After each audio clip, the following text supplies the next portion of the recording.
Bonjour, c'est parti pour cette nouvelle intervention sur les meilleures stratégies d'apprentissage. Donc 30 minutes pendant lesquelles nous allons explorer qu'est-ce qui fonctionne le mieux pour apprendre efficacement, que vous soyez un adulte en reconversion professionnelle, que vous souhaitez relever des défis d'apprentissage, apprendre une langue, retenir des prénoms, ou que vous ayez des enfants et que vous aimeriez accompagner pour qu'ils soient plus à l'aise, plus sereins, plus confiants dans leur scolarité et dans leurs défis d'apprentissage. Donc il s'agit d'une intervention en direct, donc sur LinkedIn. N'hésitez surtout pas à interagir avec moi, laissez vos commentaires. Si vous avez des questions, ce sera avec grand plaisir. Et d'ailleurs, pour démarrer, j'aimerais que vous me mettiez en commentaire, ça me permettra de voir si ça fonctionne bien. Mettez en commentaire, en fait, qu'est-ce qui vous amène, qu'est-ce qui vous a motivé à participer à cette intervention aujourd'hui. Qu'est-ce que vous aimeriez en retirer? Mettez cela en commentaire et je ferai mon maximum pour pouvoir répondre à vos attentes, à vos besoins à travers cette intervention. Et pour les personnes qui regardent cela en différé, eh bien, laissez aussi un commentaire. Cela me fera plaisir de pouvoir y répondre. Donc, qu'est-ce que nous allons voir durant cette intervention aujourd'hui? Nous verrons dans un premier temps qu'est-ce que nous entendons par apprendre. Qu'est-ce qu'apprendre justement? Et ensuite, avant même de parler d'outils, de techniques, etc., eh bien, c'est important de commencer par la base. Et la base repose sur trois piliers. Un, l'intentionnalité, ensuite la présence et les émotions. Ensuite, nous parlerons de révision espacée. Nous verrons à ce moment-là qu'est-ce qui ne fonctionne pas dans notre système éducatif, les erreurs que j'ai pu faire en tant qu'étudiant et également qu'est-ce que l'on peut faire pour éviter de tomber dans ces erreurs. Ensuite, comment gérer la charge mentale, parce que la charge mentale est également un frein à l'apprentissage, pour enfin terminer sur l'entraînement cérébral. Donc je vois qu'il y a des premiers commentaires qui commencent à tomber, donc je vois qu'il y a des personnes qui sont curieuses, qui ont envie d'apprendre, de découvrir tout cela, d'autres qui sont professionnels dans le milieu, des formatrices et qui aimeraient encore sur les stratégies d'apprentissage. Et eh bien, parfait, on va pouvoir partager tout cela aujourd'hui. Donc commençons tout d'abord par apprendre. Qu'est-ce que nous entendons par apprendre? Et l'apprentissage repose fondamentalement sur la mémoire. Et la mémoire, ce n'est pas juste retenir l'information.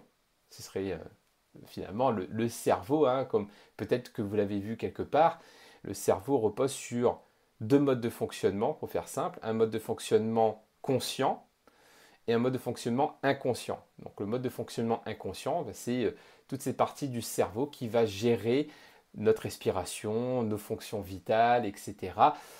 Et percevoir plein d'informations qui ne seront pas traitées par le cerveau conscient. Le cerveau conscient, c'est le cerveau, c'est l'endroit où j'ai conscience des informations.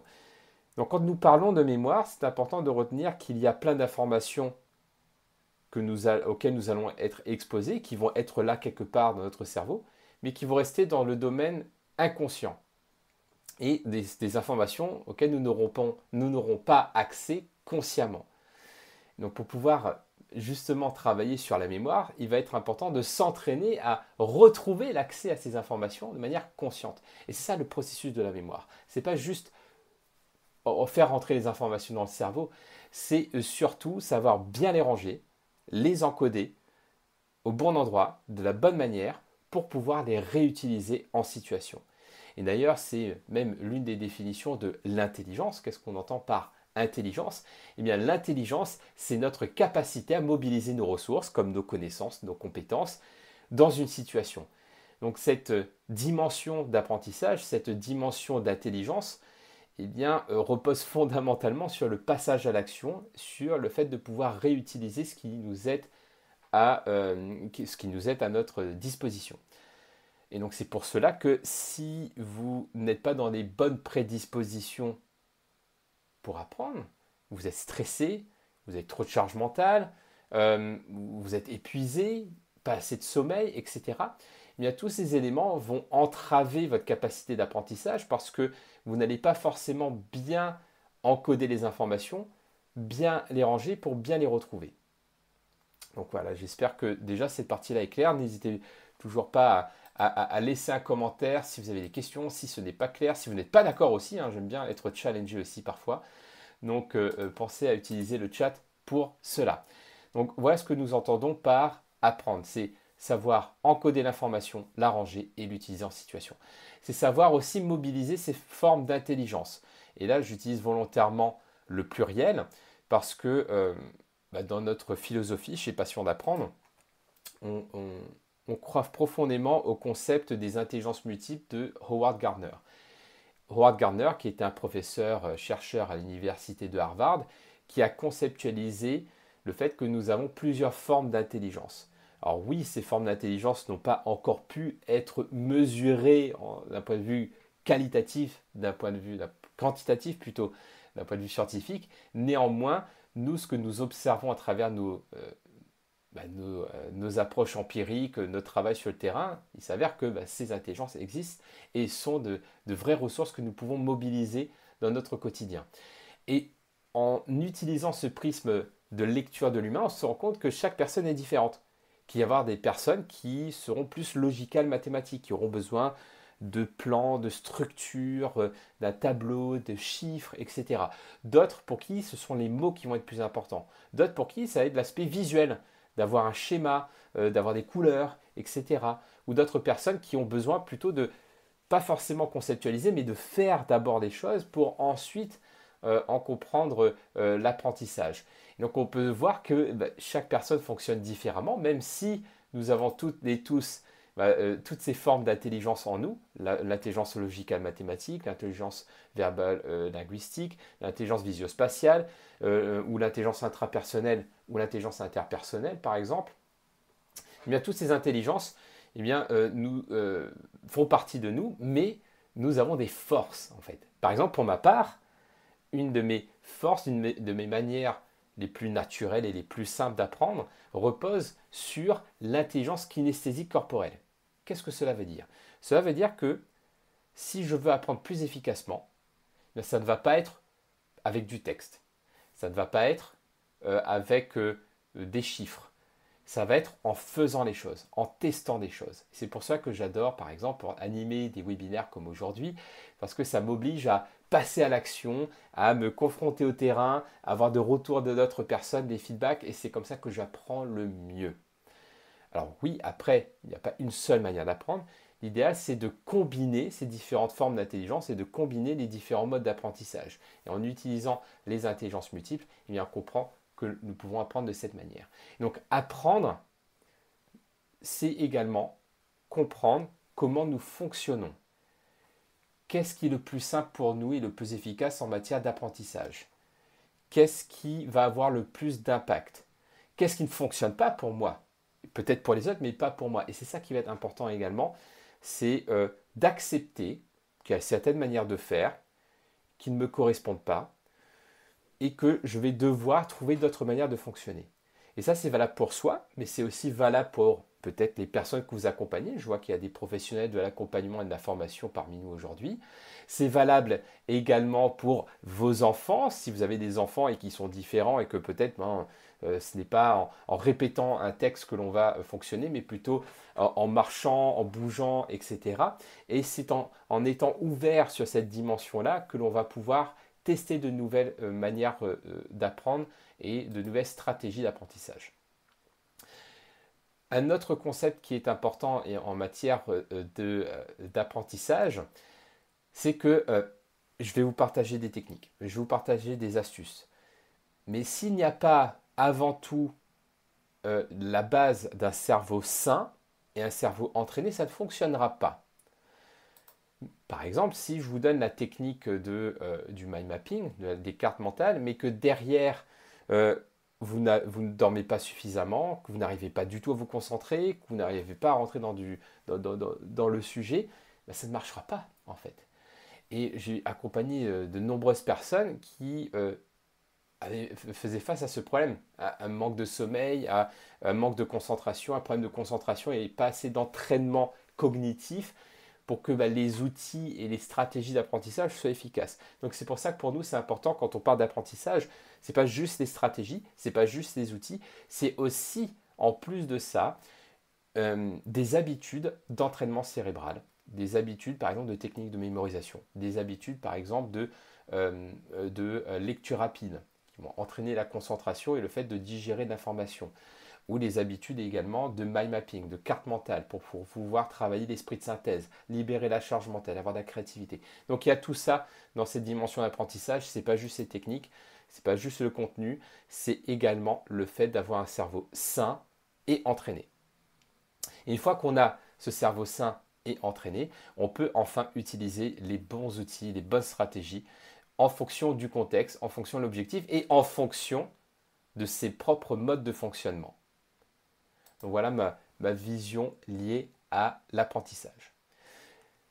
Donc maintenant qu'on a compris ça, et j'espère que vous êtes d'accord avec moi, c'est de savoir par quoi on commence en fait. Par quoi on commence avant même de parler de techniques, etc. Eh bien, je dirais, il faut commencer déjà par ces trois mots, plus un quatrième bonus. Le premier, c'est l'intentionnalité. L'intentionnalité, c'est quoi? C'est le fait d'avoir une intention claire. Et je vais prendre un exemple très classique en matière de mémoire. Souvent, quand on parle de mémoire, on me dit, de toute façon, moi, ça ne me sert à rien qu'on me dise mon prénom, un prénom, par exemple, parce que je ne retiens jamais les prénoms. Déjà, rien qu'en se disant ça, vous envoyez un message à votre cerveau. Vous envoyez un message à votre cerveau de ça ne sert à rien de faire l'effort de retenir les prénoms parce que de toute façon, tu ne vas jamais les retenir. Donc là, il y a une intention, peut-être inconsciente, que vous avez posée, qui est de ne retiens pas les prénoms, ça ne sert à rien, tu n'y arriveras pas. Donc rien que le fait de changer ça, de se dire je vais essayer de retenir 5 prénoms ce soir, ou je vais essayer de mémoriser le plus de prénoms possible durant cette soirée, mais vous changez déjà la dynamique. Vous envoyez un défi à votre cerveau qui va être beaucoup plus captif, beaucoup plus attentif et va pouvoir mettre l'effort nécessaire pour pouvoir ancrer l'information. Et ça passe par l'intentionnalité. Pourquoi c'est important? Parce que le cerveau est l'organe le plus énergivore du corps. Il pèse que 3 à 4% du poids du corps en moyenne, mais il va consommer jusqu'à 20% de l'énergie totale consommée par le corps. Donc comme il est très énergivore, sa fonction primaire, c'est d'économiser l'énergie. Et la meilleure manière d'économiser l'énergie, c'est d'éviter les efforts. Et c'est pour cela que pour nous, en tant qu'humains, c'est beaucoup plus simple de procrastiner. C'est beaucoup plus simple de choisir les actions qui nous demandent le moins d'efforts, de se reposer, etc. Parce que c'est ce que le cerveau va choisir en priorité, que nous le voulions ou pas. Comprenant cela, vous comprenez maintenant que c'est important de choisir intentionnellement de faire des efforts et de faire attention comment on se parle également. Donc voilà, j'espère que c'est clair. Mettez dans le chat si c'est clair pour vous l'exemple que je viens de partager avec vous sur cette notion d'intentionnalité, notamment pour retenir les prénoms. Je sais que c'est un sujet qui parle à beaucoup de personnes. Et ce qui est génial aussi avec cet exemple, c'est que la plupart des personnes aujourd'hui sont convaincues qu'elles n'arrivent pas à retenir les prénoms. Donc elles ne font pas l'effort, donc elles ne le font pas. Donc à partir du moment où en soirée vous dites ok je vais retenir des prénoms, par exemple 5 ou 10 prénoms, et que vous avez une stratégie comme par exemple le fait d'associer un prénom avec quelque chose qui vous parle ou avec quelqu'un d'autre qui vous parle, de répéter durant la soirée et de découper en morceaux, de ne pas faire 10 prénoms d'un coup, mais par exemple par groupe de 5 ou par groupe de 3, et qu'à la fin de la soirée vous retenez les prénoms, eh bien ça marque les gens. Ça c'est une vraie stratégie de networking que je trouve qui fonctionne très bien. C'est de retenir les prénoms et ça surprend les gens et surtout ça les valorise, ça leur donne le sentiment d'avoir été écouté, d'avoir été considéré.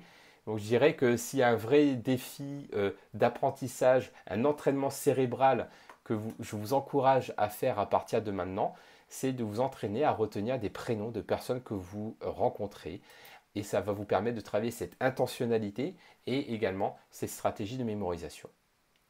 Maintenant, une fois que vous avez posé cette attention claire avec cette notion d'intentionnalité, autre chose qui devient important, c'est la notion de présence, d'être présent dans l'instant. Alors oui, on entend parler de présence, de moment présent à travers la méditation, mais il n'y a pas que ça. Dans une dynamique d'apprentissage, Si vous n'êtes pas là, ça veut dire que votre cerveau, il est ailleurs. Le cerveau, il est forcément quelque part. Donc, soit il est là dans l'action, là où vous êtes aujourd'hui, soit il est en train de penser à autre chose. Et là, je vais prendre un autre exemple. C'est l'exemple de la lecture. Est-ce que ça vous arrive de lire un texte, de lire, et en fait de vous rendre compte que ça fait 3 fois que vous lisez la même ligne, mais que ça rentre toujours pas?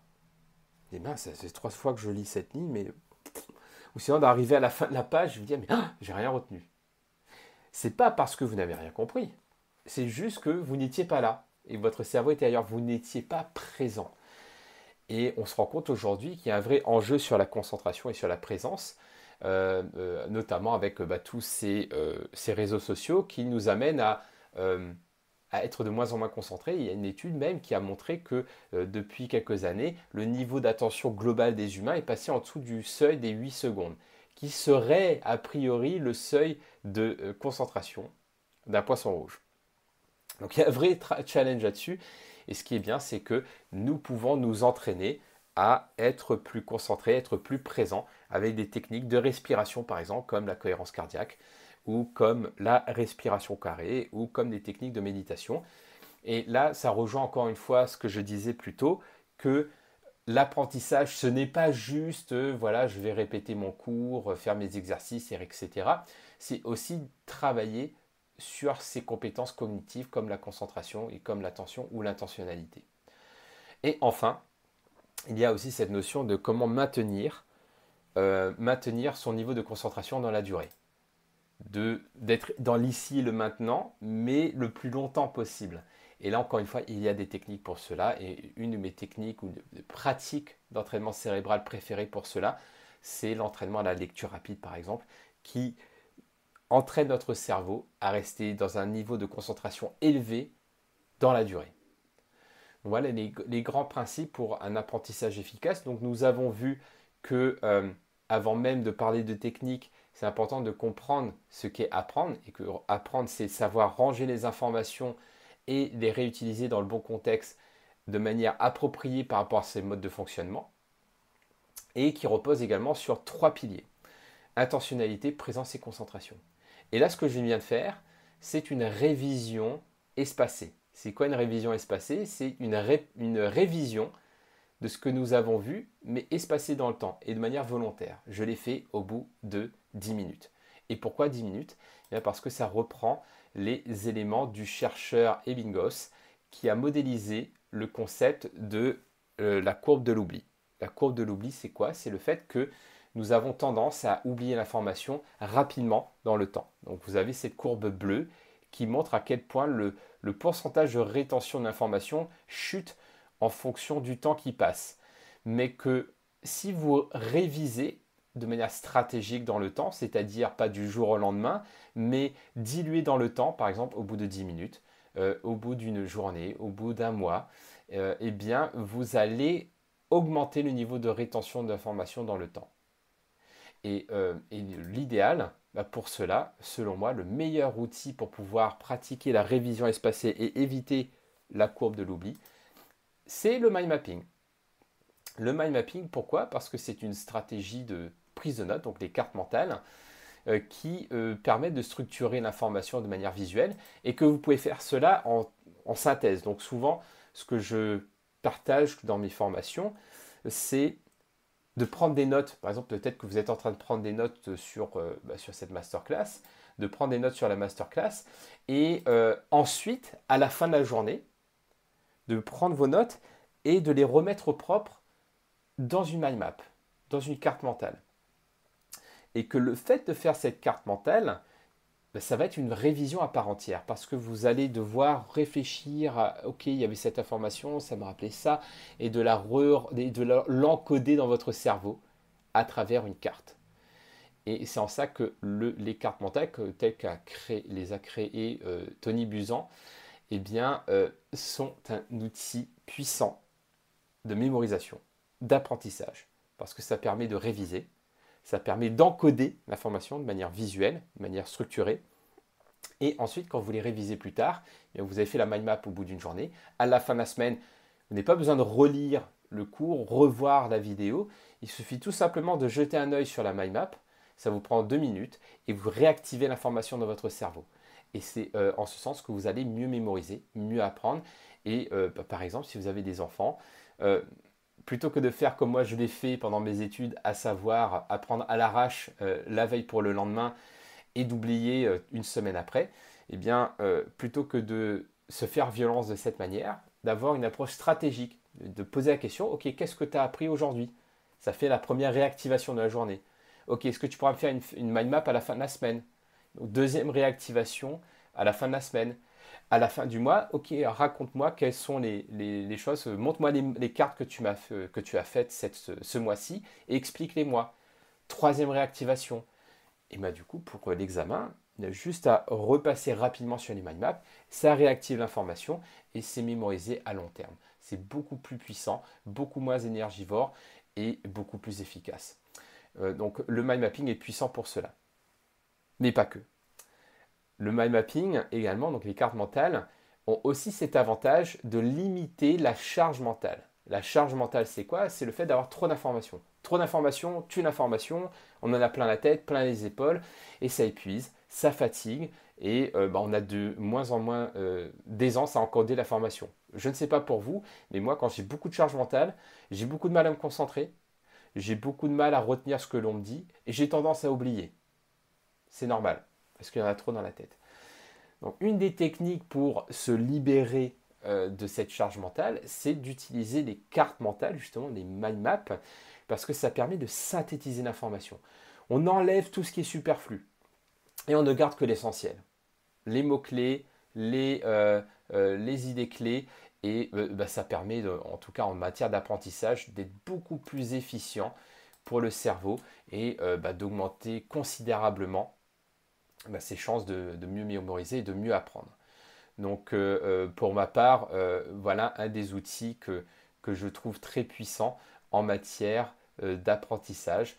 Donc les cartes mentales, à la fois pour structurer l'information, mais aussi pour pouvoir libérer la charge mentale.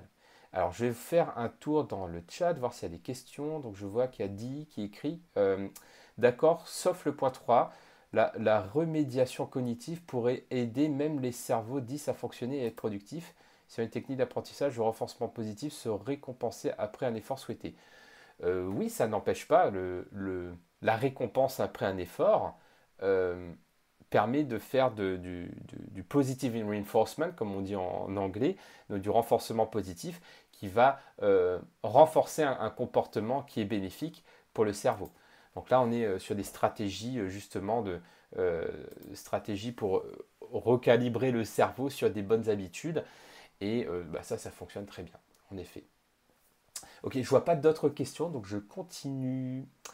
Donc nous avons vu que le cerveau a besoin donc, de ranger les informations, de les structurer, que le mind mapping aide à ça également, et qu'on a besoin aussi d'entraîner notre cerveau parce que ces stratégies, comme la technique de mémorisation que je vous ai partagée avec les prénoms, avec la notion d'intentionnalité, de présence et de concentration, eh bien toutes ces techniques-là fonctionneront beaucoup, beaucoup mieux si vous déployez dans votre quotidien de l'entraînement cérébral. L'entraînement cérébral, c'est quoi? C'est d'utiliser les techniques de manière répétée dans le temps. Vous allez peut-être voir des formations, des initiations sur une journée. Une journée pour la mémoire, une journée pour la lecture rapide ou une journée pour la mémorisation. C'est des choses que j'ai faites, donc c'est bien pour apprendre les outils. Par contre, ce que j'ai pu observer, c'est que au bout d'un an, si les participants et les participantes n'ont pas continué à pratiquer régulièrement ces outils-là, ça n'aura servi à rien. Ce qui est vraiment important dans toute cette dynamique-là, c'est la création d'habitudes et d'utiliser régulièrement ces outils. Pour les techniques de mémorisation, je vous ai partagé justement cet enjeu de s'entraîner à retenir les prénoms. Mais si vous pouvez le faire régulièrement, vous allez entraîner votre mémoire. Vous pouvez aussi vous donner des petits défis de retenir votre liste de courses avant d'aller faire les courses, par exemple. Ou régulièrement utiliser votre mémoire parce que c'est vrai que nous sommes dans une société aujourd'hui où nous avons de moins en moins besoin de retenir les informations parce que les informations, elles sont maintenant de plus en plus souvent dans dans le téléphone. Ce qui est génial parce que ça peut libérer la charge mentale d'une certaine manière, mais cela nous donne moins d'opportunités qu'auparavant d'entraîner notre mémoire. Et donc l'enjeu ici va être comme pour le sport, parce qu'avant on n'avait pas besoin de faire de sport il y a quelques centaines d'années, parce que on était tout le temps actif en tant qu'humain, de marcher, bouger, etc. Aujourd'hui nous sommes une société sédentaire qui nous amène à faire du sport pour être en bonne santé. Et bien pour le cerveau c'est la même chose. Nous sommes dans une société où on utilise différemment notre cerveau aujourd'hui avec les outils technologiques, et que on doit aussi trouver de nouvelles habitudes, de nouvelles manières de faire pour continuer d'entraîner notre mémoire, notre capacité à lire, notre capacité à synthétiser, pour pas que tout soit délégué aux outils technologiques comme le téléphone ou l'intelligence artificielle. Et donc tout cela passe par de l'entraînement régulier, au même titre que la course à pied que l'on fait régulièrement pour progresser. Et c'est pour cela que nous croyons profondément au concept de neurosport ou de neurosportif, c'est-à-dire de pratiquer les sports du cerveau de manière régulière. C'est pour cela qu'avec Nicolas Lisiac, mon associé, avec passiondapprendre.com, nous faisons principalement des programmes qui durent dans le temps pour accompagner sur la création d'habitudes et vraiment faire des personnes, non pas juste des personnes qui ont les techniques d'apprentissage, et les stratégies d'apprentissage, mais pour que les personnes deviennent des vrais sportifs ou des vrais sportifs du cerveau, que cela fait partie de leurs habitudes et de leur mode de fonctionnement. Et pour cela, nous avons créé le programme Neurosportif. Donc, le programme Neurosportif, c'est quoi? C'est pour les personnes qui veulent entraîner leur cerveau, prendre soin de leur cerveau, développer leur performance intellectuelle, comme la concentration, la mémorisation, l'esprit de synthèse, et être plus performants et sereins dans leur quotidien professionnel ou dans leur manière d'apprendre, dans leur défi d'apprentissage. C'est un programme qui repose sur ces trois piliers: mémoire, mind mapping, lecture rapide, et qui va permettre de mémoriser de manière durable, efficace, de manière intentionnelle, de décupler sa vitesse de lecture, de savoir prendre des notes de manière créative avec le mind mapping, et aussi de dépasser le problème de procrastination, parce qu'on va vraiment travailler sur le cerveau, pas juste sur les techniques d'apprentissage et comment apprendre, mais comment mieux utiliser son cerveau de manière générale, et pouvoir mettre les bonnes pratiques en place pour vraiment passer à l'action, parce que l'apprentissage, c'est vraiment le passage à l'action qui prime. Et c'est un programme qui repose sur ces trois piliers. On est sur un petit comité, hein. On n'est pas sur des grosses promos, on va accompagner 15 personnes maximum, et cela dure 3 mois avec un rendez-vous collectif par semaine, une session de coaching individuel également, et avec une application mobile, et une application mobile également qui va vous permettre de vous entraîner 15 minutes par jour. C'est ce qui vous permettra d'avoir le plus de résultats à long terme. Et pour les personnes qui décident de nous rejoindre, hein, pour la prochaine promo en avril, eh bien, nous avons également 3 bonus, avec un module offert sur les habitudes et l'autodiscipline, également l'application NeoBoost, notre application phare d'entraînement du cerveau pendant 1 an, et également un coaching individuel. Donc voilà ce que nous vous proposons, et c'est un programme que nous faisons depuis de nombreuses années, qui apporte des résultats vraiment surprenants, et qui a pu même changer la vie de certaines personnes, parce que on se rend compte que notre cerveau est capable de bien plus qu'on ne pourrait le croire, à partir du moment où on lui offre la possibilité, l'opportunité, les outils, l'environnement, pour qu'il puisse déployer son plein potentiel. Donc voilà ce que je voulais partager avec vous aujourd'hui. Je vous mets le lien en commentaire si cela vous intéresse, donc pour rejoindre le programme Neurosportif. Hop, je le fais maintenant. Et si vous avez des questions, n'hésitez surtout pas à me laisser un commentaire, m'envoyer un message, ou tout simplement nous envoyer un mail. Nous y répondrons avec grand plaisir. Voilà. En tout cas, j'espère que cette session vous a permis de repartir avec des clés que vous êtes venu rechercher en matière d'apprentissage.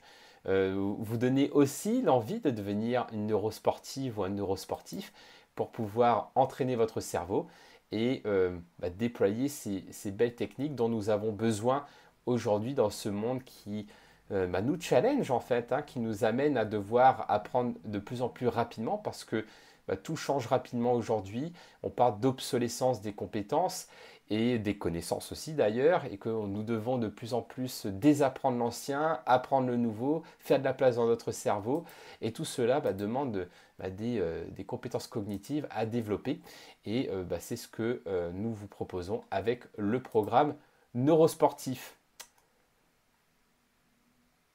Je vais conclure sur ce. Merci beaucoup pour votre participation active. Vous avez toujours l'espace commentaire dans lequel vous pouvez me poser vos questions si vous avez des questions auxquelles je n'ai pas répondu durant ce live et auxquelles je pourrai répondre en commentaire.